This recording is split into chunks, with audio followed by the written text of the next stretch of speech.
Hi, everybody. It's Gretchen Farrell, your friend and realtor, coming to you with a long overdue episode of Homeschooled with Gretchen Farrell. What is Homeschooled? I thought it would be fun a couple of years ago to design a video blog updating about the latest happenings in the market. So, do you want to know what's going on with the real estate market? Can you feel that things are starting to shift a little bit? I sure can. So, I've prepared a presentation for us today. So here we are with episode 7. Everyone wants to know what's going on with the market.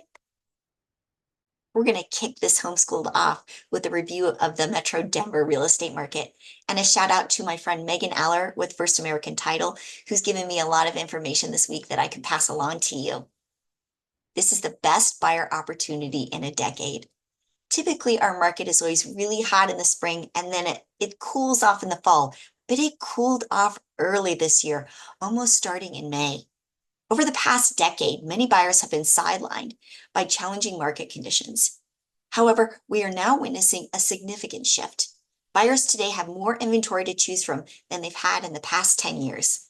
Sellers are increasingly willing to negotiate, make repairs, offer concessions, such as a 2-1 buy down to buy down your interest rate, and consider contingent offers to close deals. This presents a remarkable opportunity for buyers to make moves that may have been unattainable for a long time. This is an excellent time for buyers to explore opportunities in the Denver metro real estate market. With more inventory, motivated sellers, and a cooling market, there are significant chances to secure great deals. Does that mean it's a bad time to sell? No! Demand still remains high in the Denver metro, but you need to make sure that you're working with the most talented realtor that can advise you and provide the best staging and marketing. We need to price it correctly to generate excitement and bring in the largest buyer pool. Here's my secret. Go out and see what's for sale in your neighborhood and make sure you're in the top 2 for your price range. Bring me along. I want to see 2. All right, we're going to move more now into our national real estate market. And I want to give a shout out to Nicole Ruth with the Ruth team. Nicole is an incredibly talented mortgage lender, and she has a sweet spot. Her sweet spot is building wealth through real estate. She's also really good at getting your kids their first deal. So call me if you want me to put you in touch with Nicole. For the second half of 2024, what should we be looking for? Look for moderately lower mortgage rates, higher home sales, and stabilizing home prices. This comes from the National Association of Realtors. So what happened in June? This comes from the National Association of Realtors too. Like I said before, our market cooled off quick this year. Existing home sales slipped 5.4% in June. Median sales price jumped to a record high of $426,900. So we have slumping sales, inventory rising, but prices still hitting a record high. And we got a surprise in our inflation. The CPI, that's how we measure inflation in this country, surprised us in June from 3.3% to 3%. And we know that the Fed's target is 2%, and we get closer all the time. You guys, in my personal opinion, and I have no crystal ball, but we are done with these 8s and 7s. We are now sitting in those high to mid 6s. We heard from Powell this week on Wednesday, and he gave us a signal that September rate cut is finally coming. Now, he said a lot of great things. He said the GDP is continuing to moderate, that consumer spending is slowing but solid, the labor market is more balanced, unemployment is low but has increased slightly, wage growth is starting to slow, and the labor market is actually returning to the pre-pandemic rate. It's strong but not overheated. The Goldilocks effect, just like we like it.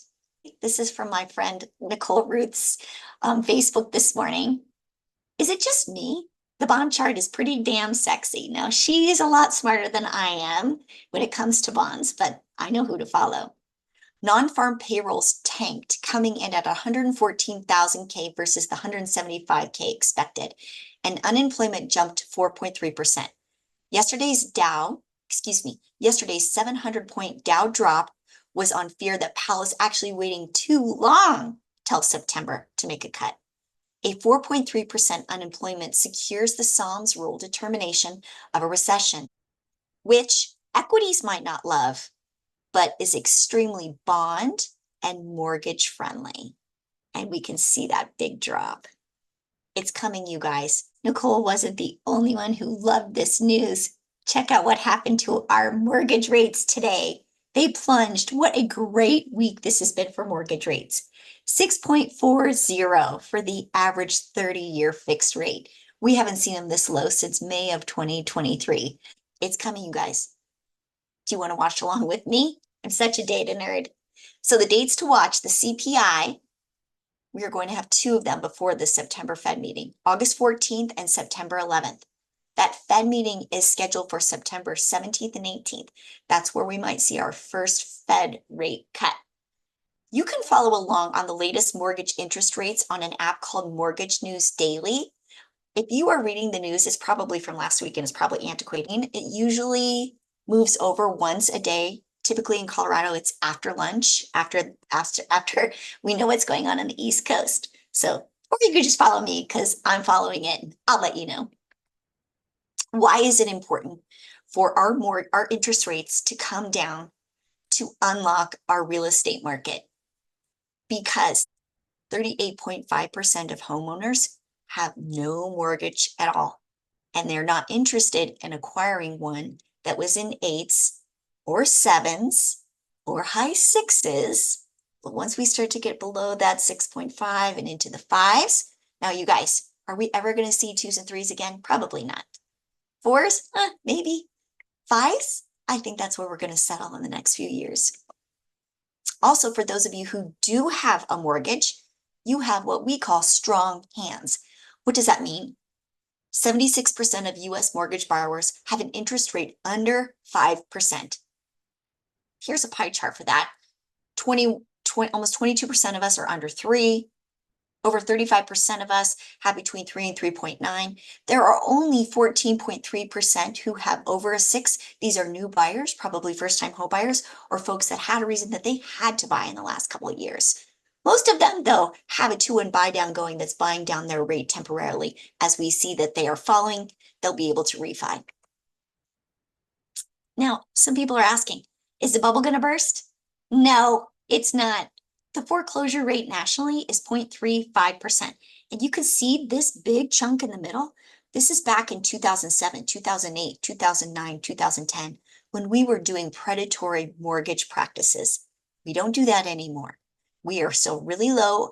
Our homeowners are sitting on a lot of equity. It's a really safe investment for your money. Take a look at this slide. And even though it's a new slide, so much has happened this week, it's out of date because you would not have to pay a 6.99% rate on a loan. However, let's say you purchased a home for $600,000 in 2024. You put 5% down, you have a loan of $570,000. It's 6.99% interest. You probably have more choices than you're going to get next year. You have more choices now than you've had since 2013. You probably will be able to negotiate a 2-1 rate buy down, and you're probably going to get a new roof thrown in there because sellers are being very generous right now. By 2028, for that same home, you would have $188,000 in equity.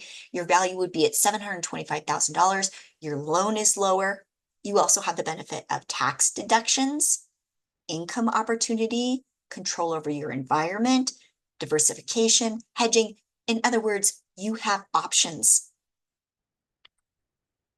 It's not really a matter of if, but when we will start to see the buyer and seller activity pick back up. You want to dive in today? Call me. You want to dive in next year? Call me. Let's get a plan. Well, why should you call me? Why should you call me? I know everyone knows 10 realtors. It's true. And it's funny, I have an interior design background, and when I became a realtor almost 3 years ago, I thought it would be my interior design work that really set me apart. But you know what?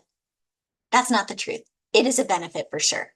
But my true gift comes in 15 years of teaching experience and 7 years of waitressing experience. It is all about customer service and how I serve my customers. I threw this review in. I got this one this week. It was fabulous because I didn't ask for it. It went straight to my boss. This is an out-of-state client, and he tells my boss, I wanted to express my gratitude for the service provided by Gretchen Farrell and Corcoran Perry. Gretchen was a pleasure to work with and professional in all her interactions, including graciousness to properties we declined.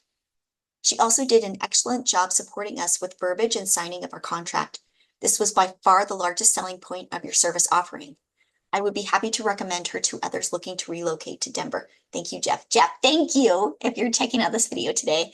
And actually, guys, go to my testimonials page on my website, GretchenFarrellHomes.com. It's the favorite part of my website, which I work really hard on all the time, to hear what people are saying. And you know what? They really like working with me. I'm not going to miss my deadlines.